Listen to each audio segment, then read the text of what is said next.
សាច់អាហារដ៏ពេញនិយមនិងជាទីចូលចិត្តរបស់មនុស្សទូទៅភាគច្រើននោះកំពុងតែជាប់ចោតកាន់តែច្រើនឡើងពីរឿងអាស្រូវមួយចូលដល់រឿងអាស្រូវមួយទៀតកាលពីថ្ងៃទី26 តុលាឆ្នាំ 2015 អង្គការសុខភាពពិភពលោកបានទាញសញ្ញាអាសន្នអំពីហានិភ័យដែលអាចបង្កឡើងឲ្យមានជំងឺមហារីកដោយសារតែការបរិភោគសាច់សត្វកែច្នៃដូចជាសាច់ក្រកសាច់ញាតិសាច់គោសាច់ជ្រូកច្រើនពេកជារៀងរាល់ថ្ងៃលើកលែងតែសាច់បាក់សៃចេញតែប៉ុណ្ណោះរបាយការណ៍របស់អង្គការសុខភាពពិភពលោកនេះត្រូវបានក្រុមអ្នកប្រទេសផលិតសាច់បញ្ចេញប្រតិកម្មប្រឆាំងយ៉ាងពុះកញ្ជ្រោលហើយនៅទីបំផុតអង្គការសុខភាពពិភពលោកក៏បានចេញសេចក្តីថ្លែងការណ៍មួយបន្ថែមទៀតនៅថ្ងៃសុក្រទី29 តុលាបញ្ជាក់ថាមិនបានចេញបំរាមឲ្យមនុស្សម្នាឈប់ទទួលទានសាច់ឡើយអ្វីបើគេអាចភ្ជាប់ទំនាក់ទំនងនៃសាច់កែច្នៃទៅនឹងជំងឺមហារីកមែនក៏ប៉ុន្តែអង្គការសុខភាពពិភពលោកបានទទួលស្គាល់ថាគេពុំទាន់ដឹងពុំទាន់អាចពន្យល់បានដោយច្បាស់លាស់ថាតើសាច់កែច្នៃសាច់ក្រកសាច់ញាតិសាច់ជ្រូកនិងសាច់គោស្រស់ៗទាំងអស់នោះបង្កើនគ្រោះថ្នាក់កើតជំងឺមហារីកតាមវិធីនិងយ៉ាងដូចម្តេចទេតាមការពិតផលប៉ះពាល់ដល់សុខភាពដោយហេតុតែបរិភោគសាច់សត្វច្រើនអាចងាយកើតជំងឺមហារីកពោះវៀនធំត្រូវបានអ្នកស្រាវជ្រាវវិទ្យាសាស្ត្រដឹងតាំងពីជាច្រើនឆ្នាំមកហើយអនុសាសន៍ណែនាំក៏មានច្រើនបែបច្រើនយ៉ាងក្នុងអត្ថន័យជំរុញឲ្យអ្នកបរិភោគគិតគូរកាត់បន្ថយការទទួលទានសាច់បរិភោគសាច់ច្រើនខូចទាំងសុខភាពខូចទាំងបរិស្ថានពីព្រោះការចិញ្ចឹមសត្វជាពិសេសសត្វគោបំពុលបរិយាកាសខ្លាំងណាស់នៅក្នុងប្រទេសបារាំងការបរិភោគសាច់បានថយចុះអស់ជាង 8% ក្នុងរយៈពេលមិនដល់20ឆ្នាំចុងក្រោយនេះទេប៉ុន្តែនៅពេលបានឃើញអង្គការសុខភាពពិភពលោកចេញជារបាយការណ៍សាធារណៈសន្ធឹកនៃការព្រួយបារម្ភនិងការគិតគូរមានទំហំខុសពីមុនបើតាមអង្គការសុខភាពពិភពលោកការទទួលទានជាប្រចាំសាច់កែច្នៃសាច់ក្រកសាច់ប្រឡាក់ផ្អាប់សាច់ញាតិអាចបង្កើនគ្រោះថ្នាក់កើតជំងឺមហារីកពោះវៀនធំមហារីកលំពែងព្រមទាំងក្រពេញប្រូស្តាតទៀតសូម្បីតែសាច់ស្រស់សាច់គោសាច់ជ្រូកសាច់ចៀមឬក៏និយាយដោយខ្លីថាសាច់លើកលែងតែសាច់មាន់និងសាច់ទាក៏អាចជាភ្នាក់ងារបង្កឲ្យមានជំងឺមហារីកដែរដូច្នេះសួរថាតើយើងគួរតែបន្តសាច់ទៀតឬក៏យ៉ាងណាហេតុអ្វីបានជាត្រូវបន្តសាច់គឺជាចំណែកមួយនៃអាហាររបស់មនុស្សហើយមនុស្សចាំបាច់ត្រូវតែទទួលទានសាច់អ្វីបើការសិក្សារកឃើញអំពីហានិភ័យបង្កឡើងដោយការបរិភោគសាច់មែនក៏ប៉ុន្តែសាច់មានគុណសម្បត្តិមិនអាចខ្វះបានសម្រាប់ចិញ្ចឹមសរីរាង្គមនុស្សនៅពេលនិយាយអំពីសាច់គេត្រូវបែងចែករវាងសាច់បាក់សៃសាច់កែច្នៃដូចជាសាច់ក្រកសាច់ញាតិនិងសាច់ដុំកាត់លក់តាមតូបដូចជាសាច់គោសាច់ជ្រូកសាច់ចៀมឬក៏សាច់សេះយើងស្ដាប់ប្រសាសន៍អ្នកស្រី Solveig Darigo អ្នកឯកទេសរបបអាហារពន្យល់អំពីគុណប្រយោជន៍នៃសាច់ Alors la première qualité c'est d'apporter des protéines. Vous savez qu'on est constitué de protéines, c'est-à-dire que pour se construire ជាបឋមសាច់គឺជាប្រភពផ្ដល់ប្រូតេអ៊ីននេះមានតួនាទីសំខាន់ណាស់នៅក្នុងការស្ថាបនាទ្រទ្រង់ហើយនឹងជួសជុលជំនួសកោសិកាដូចជាកោសិកាសាច់ដុំហើយនឹងស្បែកដែលងាប់ហើយនឹងត្រូវការបង្កើតឡើងវិញជារៀងរាល់ថ្ងៃដូច្នេះហើយបានជាយើងត្រូវតែទទួលទានសាច់ដើម្បីបានស្រូបយកជាតិប្រូតេអ៊ីនទៅចិញ្ចឹមរាងកាយជាជំនួយការយល់នៅក្នុងខ្លួនមនុស្សម្នាក់ដែលមានទម្ងន់70គីឡូក្រាមមានសមាមាត្រប្រូតេអ៊ីនពី10ទៅ12គីឡូក្រាមតែបរិភោគសាច់ច្រើនជើមិនបានជួយបង្កើនឬក៏ដំឡើងសាច់ដុំឲ្យកាន់តែរឹងមាំទេប្រូតេអ៊ីនដែលមានគុណភាពខ្ពស់គឺប្រូតេអ៊ីនសាច់ពីព្រោះវាមានផ្ទុកសារធាតុអាស៊ីតសកម្មដ៏ចាំបាច់ដែលសរីរាង្គមនុស្សមិនចេះផលិតទេហើយនឹងដែលគ្មាននៅក្នុងប្រូតេអ៊ីនទាញចេញពីរុក្ខជាតិចំពោះខាងវីតាមីនវិញ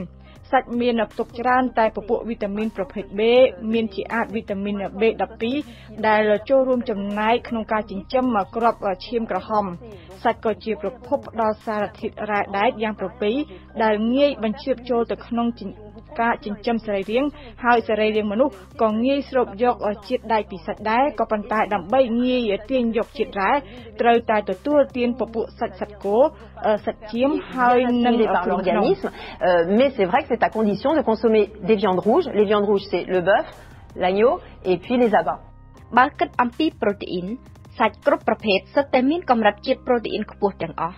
ទទួលទានសាច់100ក្រាមនោះលោកអ្នកនឹងអាចទាញជាមធ្យមបានជាតិប្រូតេអ៊ីន20ក្រាមសម្រាប់ឧបត្ថម្ភសរីរាង្គកាយ ចំណែកឯបរិមាណលីពីតវិញអត្រាជាតិខ្លាញ់ប្រែប្រួលទៅតាមដុំសាច់គេមិនអាចនិយាយបានទេថាសាច់ជ្រូកខ្លាញ់ជាងសាច់គោឬក៏សាច់គោខ្លាញ់ច្រើនជាងសាច់ជ្រូកឬក៏ខ្លាញ់ជាងសាច់មាន់នោះឡើយឧទាហរណ៍ជាក់ស្ដែងនៅក្នុងសាច់គោតែមួយដែលល្បីថាមានជាតិប្រូតេអ៊ីនឬក៏ខ្លាញ់ខ្ពស់ដល់ទៅប្រមាណ 20% ក៏ប៉ុន្តែក៏នៅមានដុំខ្លះមានត្រឹមតែ 5% សាច់គ្រប់ប្រភេទមិនថាជាសាច់មាន់សាច់ទាសាច់ត្រីសាច់ជ្រូកឬក៏ចៀមសេះទេសុទ្ធតែមានផ្ទុកយ៉ាងច្រើនសារធាតុខ្លាញ់ក៏ប៉ុន្តែបរិមាណលីពីតឬខ្លាញ់នេះវាប្រែប្រួលទៅតាមផ្នែកទៅតាមដុំទៅទីតាំងរបស់សាច់មិនមែនទៅតាមពណ៌នោះឡើយទោះបីជាប្រភេទសាច់អ្វីក៏ដោយសាច់ត្រង់ណាក៏ដោយក៏អត្រាជាតិខ្លាញ់អាចប្រែប្រួលខ្លាំងដែរទាំងអស់នេះគឺដោយមិនត្រូវមើលស្រាលការចំអិនទេយើងស្ដាប់ការពន្យល់បំភ្លឺរបស់អ្នកស្រី Solveig Darigo ជាបន្ត Encore une fois une idée reçue. On pense souvent que les grillades, c'est moins របៀបចំអិនសាច់រួមចំណែកយ៉ាងខ្លាំងនៅក្នុងការបង្កើនឬក៏អត់នៅអត្រាជាតិខ្លាញ់របស់សាច់ខុសពីគំនិតដែលធ្លាប់គិតគឺថាការអាំងសាច់ដែលមនុស្សគ្រប់រូបមើលឃើញខ្លាញ់ស្រកនៅលើភ្លើងឈីវឬក៏អាំងនៅលើខ្ទះចេញកកពេញបាត់ខ្ទះហ្នឹងជារបៀបចំអិនសាច់ដែលបង្កើនហើយនឹងរក្សាជាតិខ្លាញ់របស់សាច់ខ្ពស់ជាងការចំអិនបែបរងាស់ដល់ទៅ3ដងបើទោះបីជាសាច់នោះជាដុំផុយចន្លោះឆ្អឹងជំនីមិនសូវមានខ្លាញ់ក៏ដោយ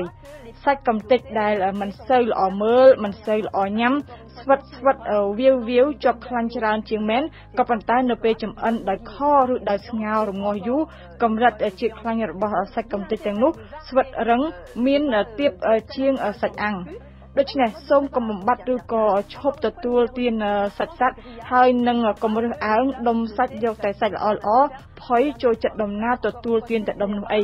សូមបរិភោគឲ្យគ្រប់មុខគ្រប់ផ្នែកម្ដងត្រង់នេះម្ដងត្រង់នោះឆ្លាស់គ្នាជាមួយនឹងសាច់ផ្សេងទៀតថ្ងៃនេះសាច់គោថ្ងៃស្អែកសាច់ជ្រូកសាច់មាន់ត្រីហើយនឹងបដូរវិធីចំអិនម្ដងអាំងម្ដងស្ងោរម្ដងចៀនម្ដងឆាតែត្រូវការកម្រិតខ្លាញ់ឬក៏ប្រេងនៅពេលស្ល Faut pas faire le tri en disant ça j'arrête, je mange plus de côte d'agneau non plus, mais c'est de se dire on alterne. ជាទូទៅមនុស្សប្រុសចូលចិត្តនឹងត្រូវការសាច់ជាមនុស្សស្រីស្ត្រីនិងមនុស្សចាស់ជាចំពោះមនុស្សពីរក្រុមដែលងាយនឹងប្រឈមនឹងគ្រោះខ្វះជាតិសាច់គួរឲ្យព្រួយបារម្ភនិងដែលមិនសូវចូលចិត្តបរិភោគទេសម្រាប់មនុស្សចាស់គេអាចសម្គាល់បានថាអាចមានកង្វះជាតិប្រូតេអ៊ីនជាតិសាច់ដោយឃើញតែសាច់ដុំស្វិតយាស្បែកជ្រីវជ្រួញព្រមទាំងងាយជួបគ្រោះថ្នាក់បាក់ឆ្អឹងទៀតចំពោះស្ត្រីនៅពេលក្រោយអស់រដូវសូមបញ្ជាក់ផងថាស្ត្រីក្រោយអស់រដូវប្រមាណជា 58% ខ្វះជាតិដែកនិងភាគច្រើនជាអ្នកដែលចូលចិត្តតមអាហារកម្រិតការបរិភោគសាច់យើងមិនគួរបរិភោគសាច់គ្រប់ពេល7ថ្ងៃលើ7ថ្ងៃមែនព្រឹកសាច់ជ្រូកមួយចំណិតធំថែមពងមាន់មួយហើយពេលថ្ងៃថែមត្រីអាំងមួយកំណាត់ទៀតពេលល្ងាចឆាស្ងោរសាច់គោមួយចានគឺពិតជាច្រើនជ្រុលក៏ប៉ុន្តែប្រសិនបើអស់លោកអ្នកទទួលទានត្រឹមតែពី120ទៅ150ក្រាមជាសាច់ឬជាត្រីឬក៏ពងមាន់2ឬក៏ចំណិតសាច់រំបង2ចំណិតក្នុងមួយថ្ងៃគឺឆ្លើយតបបានទាំងស្រុងទៅនឹងសេចក្តីត្រូវការផ្នែកប្រូតេអ៊ីនរបស់សរីរាង្គកាយមនុស្សហើយនេះបើយោងតាមអនុសាសន៍របស់ក្រុមអ្នកស្រាវជ្រាវបារាំងជាពិសេសទៅទៀតយើងត្រូវតែឆ្លាស់និងបដូរប្រភេទសាច់ផ្ដល់អាទិភាពដល់ការទទួលទានត្រីឲ្យបានច្រើនជាងសាច់ក៏ប៉ុន្តែសូមកុំយល់ច្រឡំឲ្យសោះថាសាច់មាន់មានប្រូតេអ៊ីនតិចជាងសាច់គោប្រសិនបើអ្នកមិនបរិភោគស្បែកតែប៉ុណ្ណោះជាការប្រសើរអស់លោកអ្នកគួរតែជ្រើសរើសការបរិភោគសាច់នៅក្នុងពេលអាហារថ្ងៃត្រង់ពីព្រោះប្រូតេអ៊ីនអាចបញ្ជ្រាបលឿននៅពេលថ្ងៃ